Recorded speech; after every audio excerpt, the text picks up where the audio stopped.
관계를 정의하는, 즉 관계를 현실에서 추출하는 방법에 대해서 설명을 드리겠습니다. Entity Relationship Diagram ERD에서 관계는 마른 목골로 표시되어 있습니다. 그리고 이 관계는 두 개의 엔티티 사이에 위치하게 됩니다. 그 아래 예를 보면은요, 그 커스터머와 어카운트라는 두 개의 엔티티 사이에 디포지터라는 관계가 표시되어 있습니다.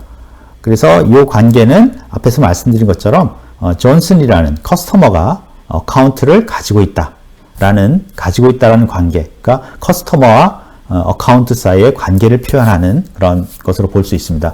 그래서 앞에 우리가 엔티티는 주로 그 어떤 문장을 주어주면, 현실을 표현하는 문장을 주어주면 그 중에 주어나 목적어가 엔티티가 되고, 지금 말씀드렸던 관계는 그것 간의 서술어가 될 가능성이 높다, 그렇게 말씀을 드렸습니다. 그래서 이것도 역시 어떤 고객이 어떤 계좌를 가지고 있다, 우리 말로 하면 가지고 있다라는 게 어떤 릴레이션십으로 표현됐다고 볼 수가 있습니다. 릴레이션십에서 가장 중요한 요소는 매핑수라는 것이 있습니다. 영어로는 매핑 카디널리티라고 그러는데요. 매핑수라는 것은 관계가 어떤 두 개의 엔티티를 가지고 있는데, 하나의 엔티티가 다른 엔티티에 몇 개랑 연관을 가질 수 있느냐, 그런 뜻입니다. 반대도 되겠죠. 다른 쪽 엔티티도 역시 상대편 엔티티랑 어떤 몇 개의 연관을 가질 수 있느냐, 그런 것들을 우리가 매핑수라고 합니다. 그래서 거기 나와 있는 것처럼 매핑수라는 것은 관계에 참여한 두 개의 엔티티 중에서 한 엔티티 개별, 한 엔티티가 다른 엔티티의 몇 개의 개별 엔티티랑 관계를 가질 수 있느냐, 또 반대쪽에서 다른 엔티티가 상대편 엔티티의 몇 개의 엔티티랑 관계를 가질 수 있느냐, 그런 관계의 어떤 속성을 매핑수라고 합니다. 그래서 매핑수의 종류는 1대1, 1대-다, 그리고 다대다, 이 세 가지 관계가 있습니다. 그것들을 좀 예를 통해서 한번 알아보도록 하겠습니다. 예를 들어서 우리가 남자와 여자라는 엔티티가 있다고 쳤을 때 그 엔티티에 여러 가지 관계가 있을 수 있습니다. 뭐 부부 관계도 있을 수 있고, 부녀지간 관계도 있을 수 있고, 그 다음에 그러니까 이성친 관계, 뭐 그런 것들이 있습니다. 그럴 때마다 어떤 관계가 바뀜에 따라서 우리가 매핑수가 다른 것을 좀 확인할 수가 있습니다. 첫 번째로 1대1 매핑수인 경우를 보면은 부부 관계를 우리가 1대1 매핑수로 볼 수 있습니다. 남자와 여자가 있는데 그 사이에 한 남자는 한 여자의 부부다, 또는 한 여자는 한 남자의 부부다, 그렇게 되는 거죠. 그랬을 때 한 남자는 항상 부부관계를 한 여자만 가지고 있을 수 있는 거죠.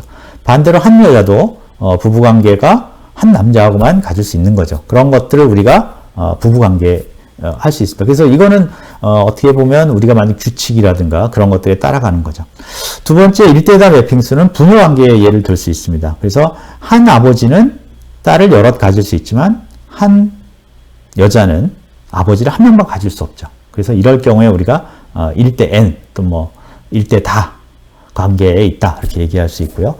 다음에 이성친구 같은 경우는 뭐 바람직하지는 않지만 한 남자가 한 여자가 아니라 여러 여자를 이성친구로 가질 수 있고요.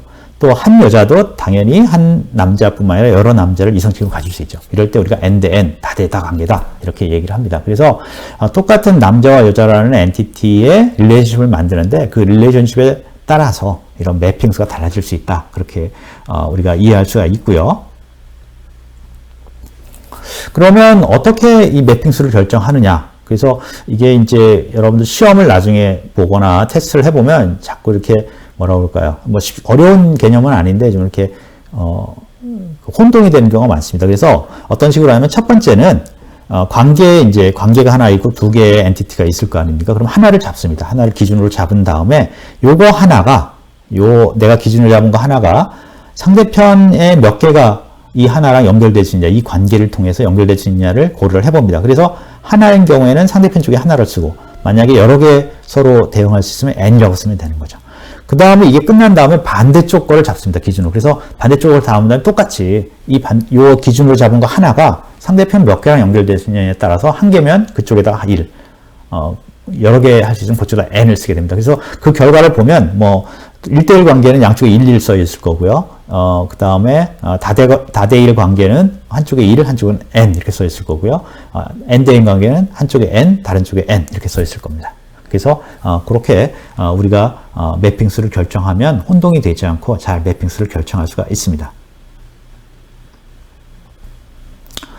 그 다음에 이제 관계에 정의된 속성을 우리가 볼 수가 있는데요. 우리가 속성은 앞에서 말했을 때 엔티티에 정의가 돼 있었죠. 그런데 관계에도 속성이 정의될 수가 있습니다. 그런데 관계에 정의되는 속성은 아무렇게나 속성이 정의되는 게 아니라 관계를 기반으로 생성되는 속성. 그러니까 관계가 있어야지만 그 속성이 의미가 있는 그런 속성들이 있습니다. 그래서 그런 속성일 경우에 우리가 그 관계에다가 그 속성을 일치를 시켜야 됩니다. 예를 들어서요, 우리가 학생이라는 엔티티가 있고요. 그 다음에 과목이라는 엔티티가 있습니다. 그럼 우리가 뭘 합니까? 수강을 하면 학생이 그 과목을 어떤 과목을 수강했다. 관계죠. 그래서 학생 과목은 엔티티고 거기에 수강이라는 릴레이션십이 있습니다. 근데 만약에 여러분들이 이제 성적이라는 속성이 있어요. 내가 성적을 10점 맞았다. 20점 맞았다. 그렇다면 그걸 어디에 위치해야 될까요? 어떤 학생들은 이건 학생 거니까 학생에다가 10점, 20점 하면 됩니다. 그렇게 말하면 그거는 맞지 않습니다.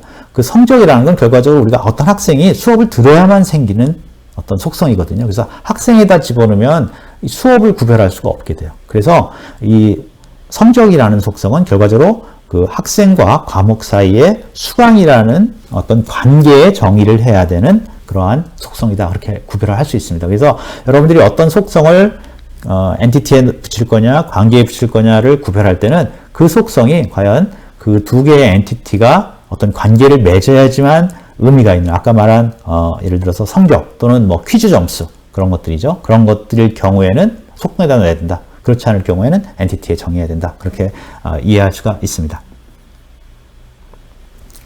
그래서 관계를 다시 정리해 보면 관계는 엔티티 사이의 관계를 표현한다. 두 개의 엔티티 사이의 관계를 표현하고요. 매핑수라는 것은 관계에 참여한 엔티티의 개별 객체가 상대편 객체랑 몇 개씩 연결할 수 있느냐 하는 그런 성질을 표현하고 있고요. 그 다음에 관계에도 속성이 정의될 수 있는데 그 속성은 관계가 성립되었을 때 두 개의 엔티티가 연관 관계를 가졌을 때만 의미가 있을 때 그거를 그 관계에다 정의하는 속성이라고 합니다. 요거는 좀 복잡해 보이는데요. 사실 그렇게 복잡한 건 아니고 이제 앞으로 우리가 예로 사용할 수업에 관계된 ERD입니다. 그래서 하나하나 살펴보면은요. 일단 학생이라는 엔티티가 있습니다. 학생이라는 엔티티가 있고요. 학생의 엔티티로 학번이라는 키가 있고 그 다음에 학생 이름이라는 그냥 속성이 있습니다. 키 속성이 학번, 속성이 학생 이름입니다. 그 다음에 그 아래 보면 이제 학과라는 게 있습니다. 학과라는 게 있어서 학과에는 학과 코드, 이제 키가 되겠죠. 그 다음에 학과 이름이 이렇게 있습니다. 그러면 그 학생하고 학과 사이에는 전공이라는 관계가 있죠. 학생이 어떤 전공을 한다. 그럼 어떻습니까? 우리가 여기서 이제 매핑수를 한번 따져보면 한 학생은 여러 개의 학과에 일반적으로 그 관계 있지 않죠. 그래서 학과 쪽에 1을 놨고요.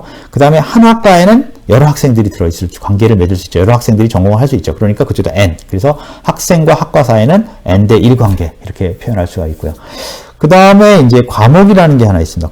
과목이라는 게 있어서 과목이라는 것은 이제 수업을 할 수 있는 거죠. 그래서 학생하고 과목하고 엔티티가 있을 때 학생이 과목을 수강하는 관계가 있을 수 있겠죠. 그래서 수강이라는 관계가 있습니다. 수강이라는 관계가 있고요. 그런데 이제 그 학생하고 과목 사이의 관계, 수강이라는 관계의 매핑수를 한번 따져보면 한 학생은 여러 과목을 들을 수 있죠. 그러니까 과목 쪽에다 N을 표시를 했고요. 한 과목에는 여러 학생이 들을 수 있죠. 그러니까 다시 학생 쪽에 N 표시했죠. 그래서 학생과 과목 사이의 수강이라는 관계는 다대다. N 대 N 관계다. 그렇게 할 수 있고요. 그 다음에 또 이제 학점이라는 어떤 속성이 그 릴레이션십, 즉 관계의 속성이다라는 걸 알 수 있습니다. 왜 그러냐면 학점은 학생하고 과목 사이에 관계가 있을 때만 생기는 어떤 속성이죠. 의미가 있는 속성이고요. 학기도 마찬가지죠. 학기도 어떤 학생이 과목을 들어야지만 그 학기라는 게 의미가 있는 거죠. 그래서 이런 식으로 속성의 관계의 속성이 정의된 걸 알 수 있습니다. 이제 이런 식으로 전체적인 것들을 잘 따져서 연결해 놓으면 이렇게 학과, 학생, 과목, 교수 이런 관계가 전체로 연결이 되고요. 이것으로써 우리가 수업이라는 것을 데이터베이스에 표현할 수 있는 ERD가 만들어지게 됩니다.